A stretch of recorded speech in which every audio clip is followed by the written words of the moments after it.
भाग्य और कर्म। एक बार की बात है, देवर्षि नारद जी बैकुंठ धाम गए। वहाँ उन्होंने भगवान विष्णु को नमन किया। नारद जी ने भगवान विष्णु से कहा, हे प्रभु, पृथ्वी पर अब आपका प्रभाव कम हो रहा है। धर्म करने वालों को कोई अच्छा फल नहीं मिल रहा है और जो पाप कर्म कर रहे हैं उनका भला हो रहा है। तब भगवान विष्णु ने कहा, ऐसा नहीं है देवर्षि, जो भी हो रहा है सब नियति के जरिए हो रहा है। नारद जी बोले, मैं तो देकर आ रहा हूँ, पापियों को अच्छा फल मिल रहा है और भला करने वाले, धर्म के रास्ते पर चलने वाले लोगों को बुरा फल मिल रहा है। भगवान ने कहा, ऐसी कोई घटना हो तो बताओ।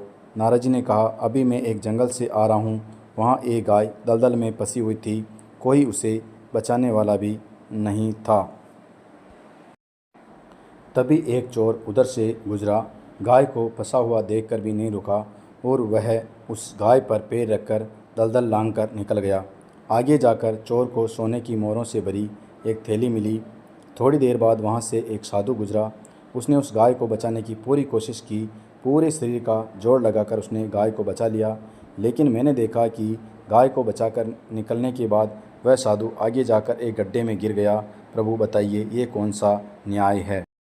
नारद जी की बात सुनकर प्रभु बोले, सही हुआ है।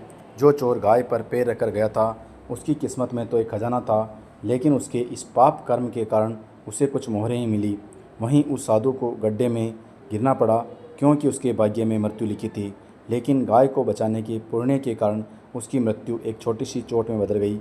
इंसान के कर्म ही उसका भाग्य तय करते हैं।